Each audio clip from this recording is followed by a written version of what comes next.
San Francisco in 1921 already carried the characteristic cold of the bay in the autumn wind. Inside the city's cold, gloomy prison, a massive man slumped by the narrow iron window, burying his face in his hands. His broad shoulders trembled violently with overwhelming fear and confusion. Only days earlier, he had been the highest-paid film actor on the planet. The absolute cash cow Paramount Pictures had signed for a staggering $3 million contract. Now, on the streets outside the prison, thousands of people carried torches, shouting to send him to the gallows. Newspapers across America blared massive black headlines, painting him as a Hollywood demon who preyed on women and craved blood. At this moment, the name Roscoe Arbuckle became synonymous with America's moral decay. Tonight, let us follow the flickering firelight and walk into the true story of a man we need not rush to forget. If you turn to the early pages of Hollywood history, this case known as Hollywood's first great scandal festers like an incurable ulcer at the dawn of the Roaring Twenties. Legend clung to the portly, jolly comedian of the silver screen, casting him in real life as a beast consumed by alcohol and lust, one who had brutally killed a young actress at a wild party. This sensational narrative perfectly fed the public's morbid curiosity and resentment toward the sinful excesses of Hollywood, the modern Babylon. Yet when we brush away the dust of time and pierce the web of lies woven ruthlessly by yellow journalism tycoons, we find the truth far more absurd, and far more bitterly sorrowful, than any sensational headline. This is not a tale of depravity and murder, but the ultimate tragedy of a public trial driven by mass hysteria. On this quiet night, we turn back the hands of time to the golden age of silent cinema, when the magic of film was first born. We shall see how an ordinary good man, who rose from vaudeville stages with nothing but a desire to make the world laugh, stepped slowly into the meat grinder fate had laid for him. He tried to defend his innocence against a vast media empire and the rage of an entire society, only to realize that sometimes, the last thing people care about is the truth. Night has fallen deep. Let us set aside the noise of the day and follow his heavy, weary footsteps into this sealed tale of injustice and silence. In Hollywood's early age of dream-making, Roscoe Arbuckle was an irreplicable miracle. Weighing 300 pounds, he possessed astonishing agility beyond ordinary men. He could perform backflips as light as a feather on camera, conveying the most intricate comic timing with subtle facial expressions alone. He was Charlie Chaplin's rival and the mentor who guided the deadpan comedian Buster Keaton into the industry. Audiences affectionately called him Fatty Arbuckle, a nickname that brought him endless wealth and fame, yet lingered like a thorn deep in his heart. He loathed being labeled merely Fatty. To friends, he confessed it diminished him as a serious artist. For he was far more than a clown tripping and falling on screen. He was a gifted director, screenwriter, and editor, a true pioneer who understood how to use cinematic language to craft comedy. In the summer of 1921, at 34 years old, Roscoe stood at the zenith of his life. To keep him, Paramount offered an astronomical $3 million three-year contract, granting him unprecedented creative freedom.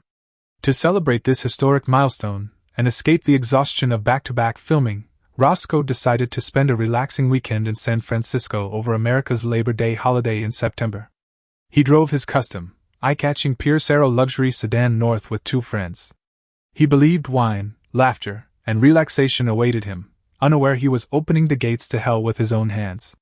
They checked into San Francisco's exclusive St. Francis Hotel, booking 3 luxury suites on the entire 12th floor, the infamous rooms 1219 to 1221. It was the early days of Prohibition, an era when Americans partied recklessly in underground speakeasies. Roscoe's suite was naturally stocked with bootleg gin and whiskey. Word spread fast. In the boundless world of fame and fortune, a Hollywood star's party was like glowing honey in the dark, drawing all manner of people eager to bask in celebrity light. Guests flooded in, many strangers to Roscoe, helping themselves to drinks and chatting loudly. Ever the humble, easygoing host, he wandered the suite in pajamas, doing his best to make everyone feel welcome. He failed to notice 2 pairs of eyes watching him with hidden intent amid the bustling crowd. They were young actress Virginia Rappe, and her disreputable so-called friend and madam, Maud Delmont. Their arrival was like a fatal drop of ink spilled by fate upon Roscoe's flawless life canvas. The revelry continued. Jazz blared from the phonograph, alcohol burned in every vein, and no one foresaw the devastating storm just hours away.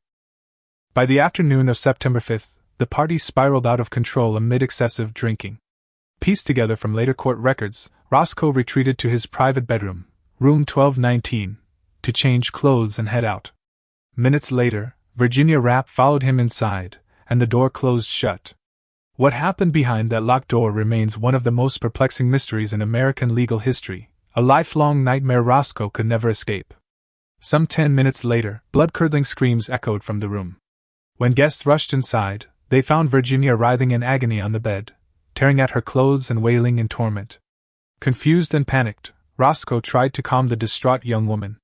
He fetched ice from the bathroom, using the common folk remedy of cold compresses to soothe her apparent drunken convulsions. Maud Delmont burst into the room, showing no concern for her friend. Instead, she screamed hysterically, accusing Roscoe of brutal assaulting Virginia. In that chaotic room, Roscoe's massive frame beside the girl's agonized form created a devastating visual misunderstanding. The hotel manager and a doctor were summoned. The initial diagnosis was severe alcohol poisoning and nervous collapse.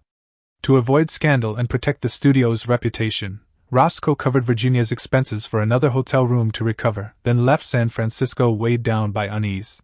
He thought it merely a farce sparked by tainted bootlegged liquor, one that would fade once the girl sobered up.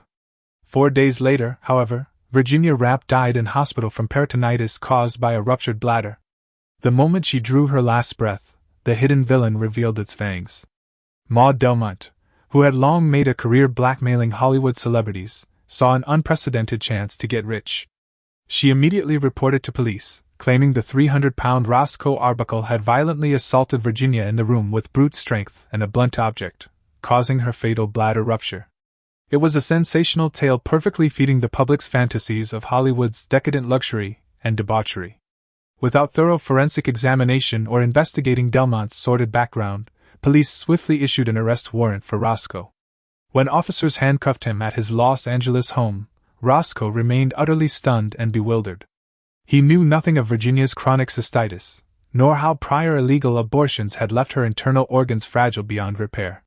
All he knew was he had just signed a $3 million contract, standing at the peak of his fame, yet now he faced trial for first-degree murder and the death penalty. The helplessness of that moment was like being thrown from 10,000 feet into howling wind, with no straw to grasp. If reckless police arrest was only the start of Roscoe's nightmare, the media that followed became the meat grinder that tore him apart completely. The case played perfectly into the hands of newspaper tycoon William Randolph Hearst, who sensed enormous commercial and sensational value in the scandal. Hearst's newspaper empire launched an unprecedented carnival of yellow journalism. They cared nothing for court evidence or autopsy reports, only circulation numbers. Day after day, front-page headlines used explicit, exaggerated language to fabricate lurid tales of horrors inside room 1219. Roscoe was painted as a depraved lecher who exploited fame to prey on women, while Virginia was framed as a pure, innocent commoner angel. This stark moral divide ignited fury across America overnight. Fresh off World War I, a nation in the throes of shifting social morals craved a scapegoat to vent resentment toward rampant materialism and excess. Roscoe's massive frame, his record salary, his custom luxury car, all became symbols of his supposed original sin. Women's groups and religious organizations marched across the country, demanding Arbuckle hang and all his films be banned forever. Angry crowds tore his posters from theater walls and burned them in public squares. Cinemas screening his films were vandalized, and even comedy shorts he had directed for others were locked away in basements forever. Inside his San Francisco prison cell, Roscoe heard nothing but jeers and curses outside each day. No longer the comedy genius who brought joy to millions, he became a monster even prison guards spat upon. In a letter to a friend, he wrote in despair, "I feel like a blind man thrown into the gladiatorial arena, surrounded by spears from every side, and I do not even know why they want to kill me." Against the vast media empire, his pleas fell silent,